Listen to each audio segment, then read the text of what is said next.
తల్లి జాడలో నడిచి బిడ్డని పట్టుకుని తీరతాను.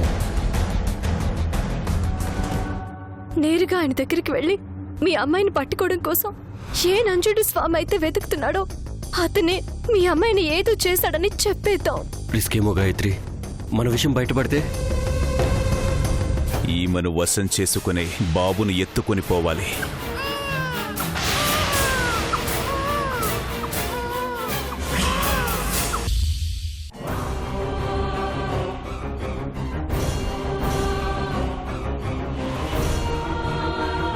రా,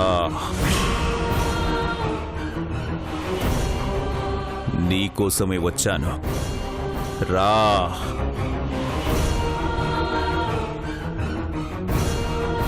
నీకే చెబుతుంది. రా బాలక, రా. నీ జన్మకు కారకుడైన నీ తండ్రి అక్కడ 1000 కళ్లతో కోటి ఆశలతో ఎదురు చూస్తున్నాడో. రా, రా.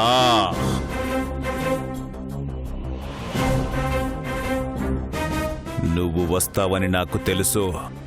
రా. నీ తండ్రి ప్రాణగండం నుంచి బయటపడితే నన్ను ఐశ్వర్యవంతుణ్ణి చేస్తాడు. రా బాలక, రా. గడప దాటిరా.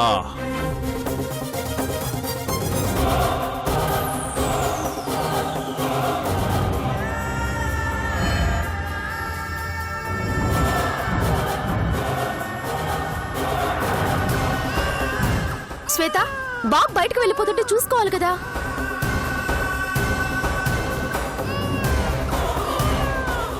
ఏయ్, ఎవరు నువ్వు? కూరగాయలు అమ్మేవాడినండి. శ్వేత, కూరగాయలు తీసుకోలేదా? తీసుకున్నాను.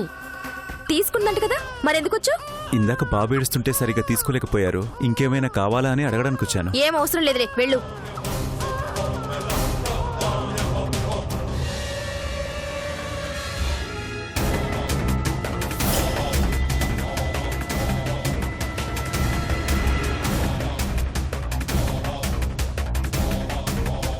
దౌర్జన్యంగా తీసుకెళ్దామంటే ఊరు కాని ఊరయ్యింది. చాలా జాగ్రత్తగా చేజిక్కించుకొని తీసుకెళ్ళాలి.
సార్,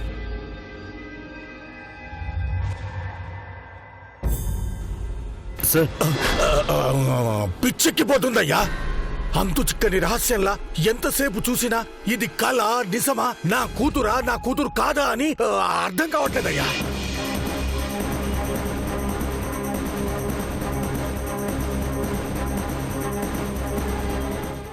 నో డౌట్ సార్, ఈ అమ్మాయి మీ కూతురు ప్రియాంక కాదు. కాదని గ్యారంటీ ఏమిటయ్యా? చంపేశాం కదా సార్. బాడీ ఉందా? నా కూతురు డెడ్ బాడీ దొరికిందా? సార్, మీ కూతురు డెడ్ బాడీ దొరకలేదు, అది ఓకే. అంత మాత్రం ఈ అమ్మాయి మీ కూతురు ప్రియాంక కాదు సార్. ఆమె ప్రియాంకలో ఉందంతే. అచ్చం అచ్చుకుద్దినట్టు ఉంటుందా సార్? మనుషుల్ని పోలిన మనుషులు ఈ ప్రపంచంలో 7 ఉంటారని చెప్తారు కదా సార్. లేదయ్యా, నువ్వెంత చెప్పినా ఇది నా కూతురు కాదు అంటే నాకు నమ్మాలనిపించట్లేదు. నాకు నాకు నమ్మాలనిపించట్లేదు నమ్మాలనిపించట్లేదు నమ్మాలనిపించట్లేదు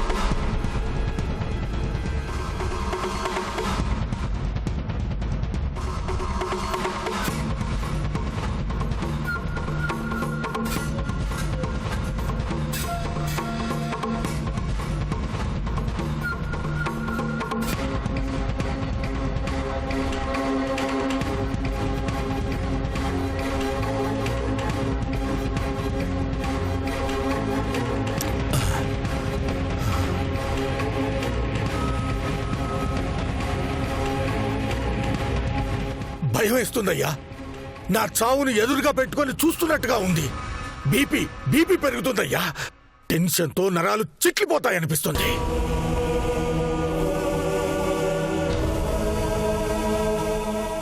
ఎప్పుడూ లేని నెల రోజులుగా టార్చర్ అనుభవిస్తున్నాను.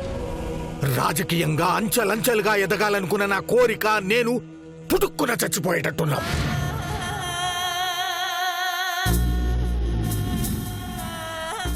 కాళ్ళు చేతులు వణుకుతున్నాయి.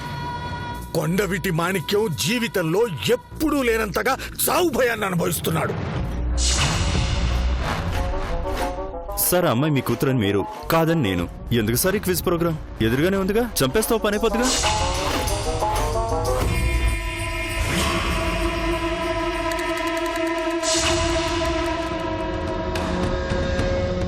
మీరు అనుకున్నట్టు మిస్ అయిన మీ కూతురు డెడ్ బాడీ అనుకోండి, ఇప్పుడు మీ కళ్ళ ముందే తగలబెట్టేద్దాం.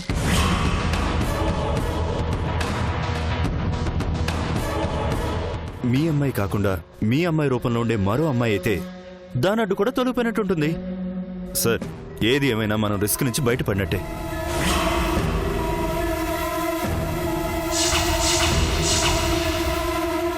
No second thought sir. ఇప్పటికే అమ్మాయిని పట్టుకోవడానికి చాలా ప్రయత్నాలు చేసి మిస్ అయ్యాను. ఎలాగోలా హాస్పిటల్లో పట్టుకున్నాను. ఈసారి కూడా మిస్ అయిందంటే మన జీవితాలతో ఆడుకుంటుంది. అంతేనంటావా? అంతే సార్. ఈసారి మీ చేతులతోనే చంపేయండి.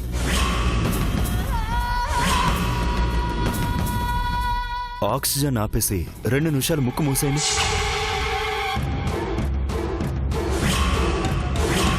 ప్రాణం పోయిందో లేదో కన్ఫర్మ్ చేసుకోండి.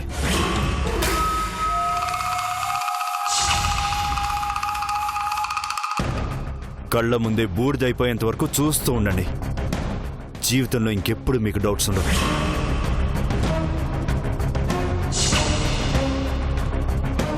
మీ చీకటి కోణం బయటపడే అవకాశమే ఉండదు.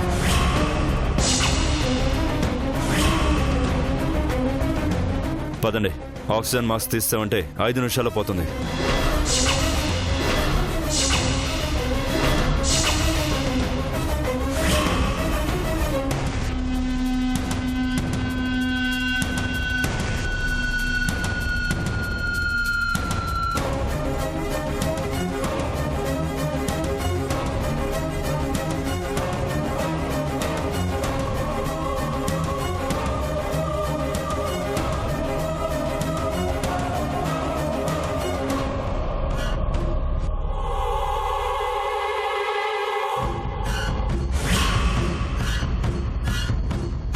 నువ్వు నా కూతురువో, నా కూతురు రూపంలో ఉండే మరో అమ్మాయివో నాకు తెలియదు, కానీ నువ్వు బతికుంటే క్షణక్షణం నాకు నరకం తప్పదు. Rest in peace my lovely daughter.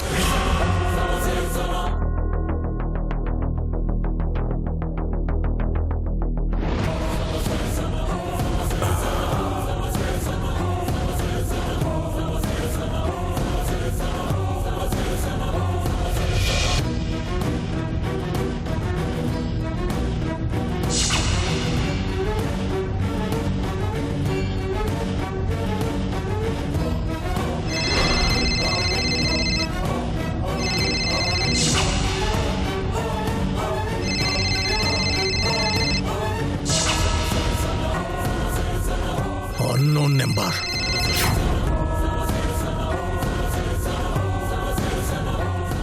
Cut అయింది. ఏ మీటింగ్లో ఉన్నారో ఏంటో.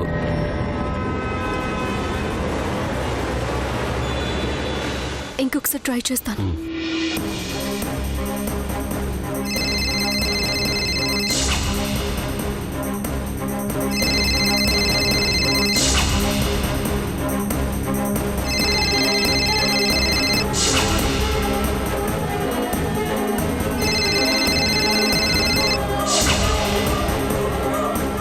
ఆ ఫోన్ ఇవ్వండి. ఎవడో చూద్దాం ఉండు. హలో. హలో సార్, మాణిక్యం గారా? మాణిక్యాన్ని. నువ్వెవరు? నా వివరాల తర్వాత సార్, ముందు మీతో ఒక ముఖ్యమైన విషయం మాట్లాడాలి. ఏంటది? టీవీలోనూ పేపర్లలోనూ మీ అమ్మాయి ప్రియాంక మిస్ అయిందని వేశారు కదా సార్. అవును. మీ అమ్మాయి గురించి మీతో మాట్లాడడానికి ఫోన్ చేశాను సార్.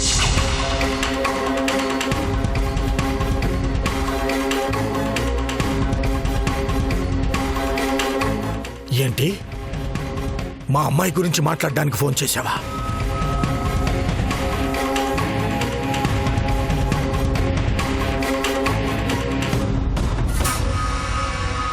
అవును సార్. మా అమ్మాయి గురించి నీకేం తెలుసు? చాలా తెలుసు సార్.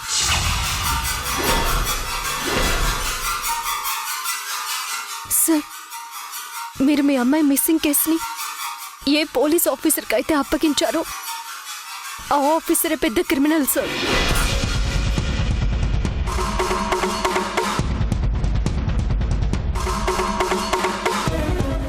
ఆ నంజుండ స్వామిని మీరు అసలు నమ్మకండి సార్. నువ్వెలా చెప్తున్నావమ్మా? అసలు నువ్వెవరివి? మీతో చాలా విషయాలు చెప్పాలి సార్. చెప్పమ్మా. ఫోన్లో కాదు సార్, డైరెక్ట్గా మీతో మాట్లాడాలి. అయితే మా ఇంటికి రామ్మా. మీ ఇంటి దగ్గరికి వద్దు సార్, ఎవరికైనా అనుమానం వస్తుంది. బయట ఎక్కడైనా కలుద్దాం సార్. అయితే ఓ పని చెయ్యి, నా షాపింగ్ కాంప్లెక్స్ ఒకటి అండర్ కన్స్ట్రక్షన్ లో ఉంది, అక్కడికి వచ్చి మాట్లాడుకుందాం. అడ్రస్ చెప్పండి సార్.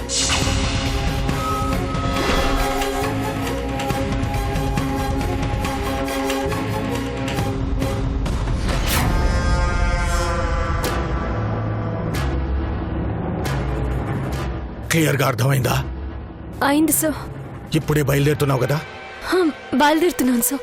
నేను వెంటనే బయలుదేరుతున్నాను. Okay sir.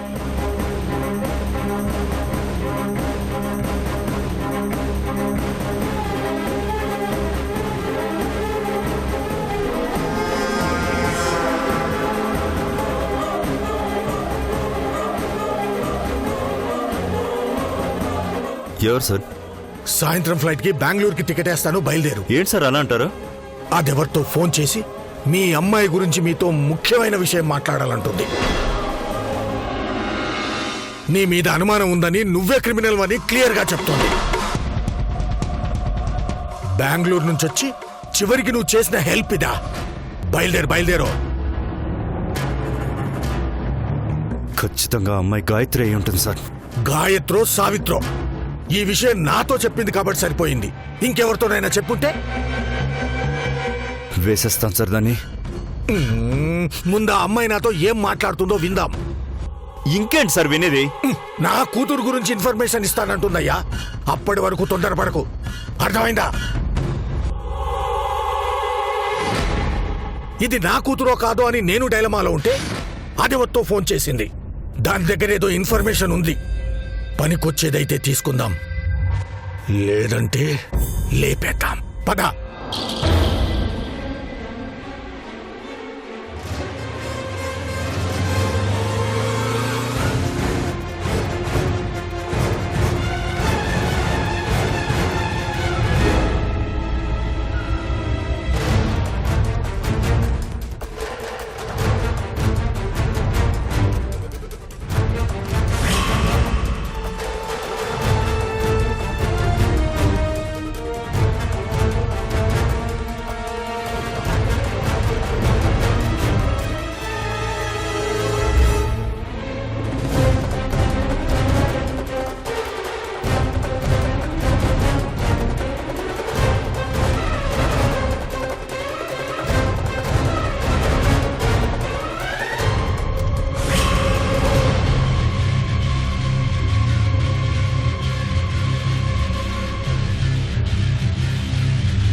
రిషిగాడి ఇంటి అడ్రస్ అడుగుతుంటే అందరూ భయపడుతున్నారేంటత్తా?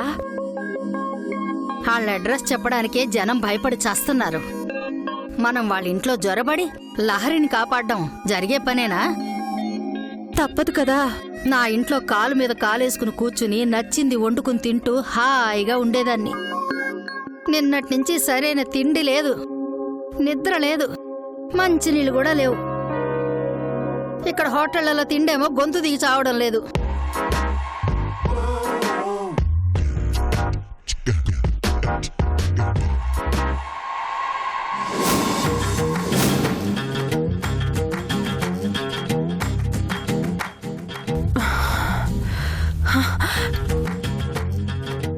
అత్తా, అదేంటో చదువు. నాకేం తెలియట్లేదే. ఎంతసేపు కన్నడం చదివావు కదా. నువ్వు ఉండవే, నాకు అసలే కళ్ళు బయలు గమ్ముతున్నాయి.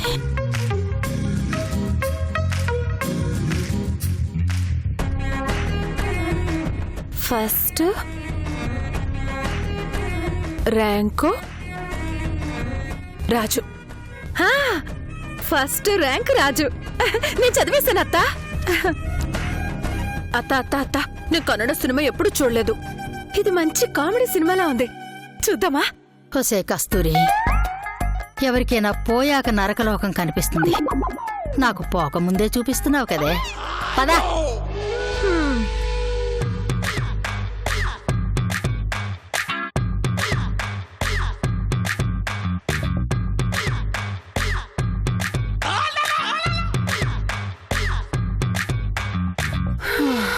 అత్త, ఎవరైనా 2 బకెట్లు మినరల్ వాటర్ ఇస్తే ఫ్రెష్గా స్నానం చేసొస్తా.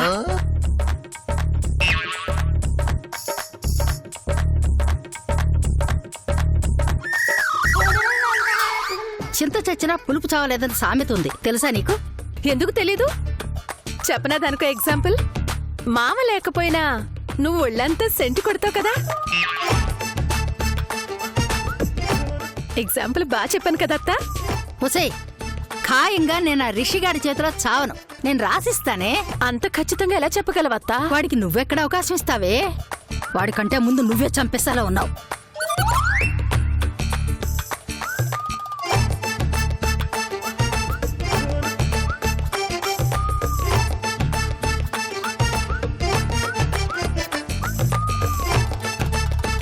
అత్త, అక్కడేదో పూల తోట ఉంది. అయితే ఏం చేయమంటావే? రాఘవేంద్రరావు సినిమాలో లాగా మన ఇద్దరం డ్యూయట్ వేసుకుందామా? అబ్బో, ఇదిగో అత్త, ఈ ఫ్రస్ట్రేషన్ లో నీ కోరికలన్నీ బయటకు కక్కేకు. ఇప్పుడు అవన్నీ తీరేవి కాదు. అత్త, వాళ్ళ దగ్గర తినడానికి ఏమైనా ఉందేమో అడుగుదాం పదా. పద. అమ్మా భగవంతుడా, మేనగోడల్నిమ్మంటే కాటి కాపనిచ్చేవేంటయ్యా బాబు. బతికుండగానే చంపుకు తింటుంది. ఇదిగో వస్తున్నావా? వస్తున్నానే తల్లి, పద.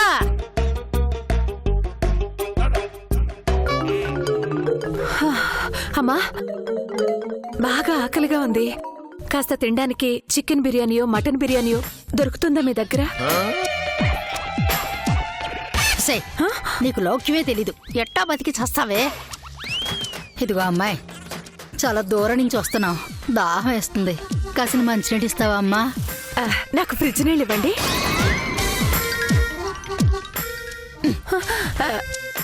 సర్లే, నేను మాట్లాడను. ఇది ఒట్టి అమాయకురాలమ్మా, దానికి ఏమీ తెలీదు. చాలా ఆకలిగా ఉంది. కాస్త తినడానికి ఏమైనా ఉందా అమ్మా?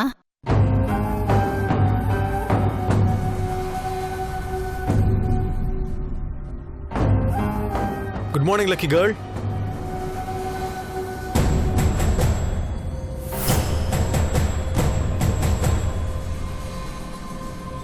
ఇక మీదట బయటికి వెళ్ళేటప్పుడు వచ్చేటప్పుడు నీ దర్శనం చేసుకోవడం కాదు, ఏకంగా దేవతని ఇంట్లో పెట్టుకుంటున్నాను.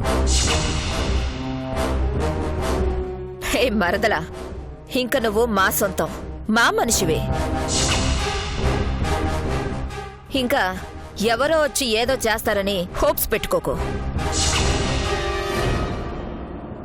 పత్తమ్మా, నీ ఫస్ట్ నైట్ కి ఏర్పాట్లు చేయాలి. దానికి ఇంకా టైం ఉంది కదక్కా. ముందు నుంచి ఏర్పాట్లు చేసుకోవాలి కత్తమ్మా. రేయ్, నా మరదల్ని ఆ పార్తుగాడిని జాగ్రత్తగా చూసుకోండి. ఇద్దరిలో ఎవరు తోక జాడించడానికి ట్రై చేసినా ఆ పార్తుగాడిని చంపేయండి. పత్తమ్మ.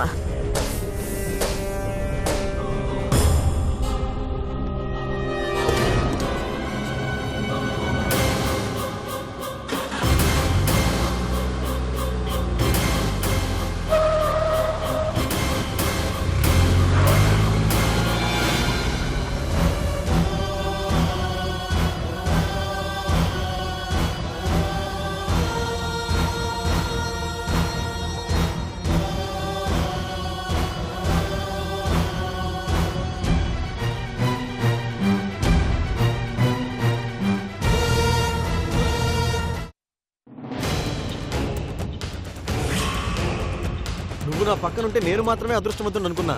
ఇప్పుడు నువ్వు నాకంటే పెద్ద అదృష్టవంతురాలు అయ్యావు హరి. అవును పార్దు, ఎలాగో తెలుసా? ధనకోట వంశపు 5వ తరానికి వారసుని ఇవ్వబోతోంది. నీ గర్ల్ ఫ్రెండ్కి నాకు శోభనం పార్దు.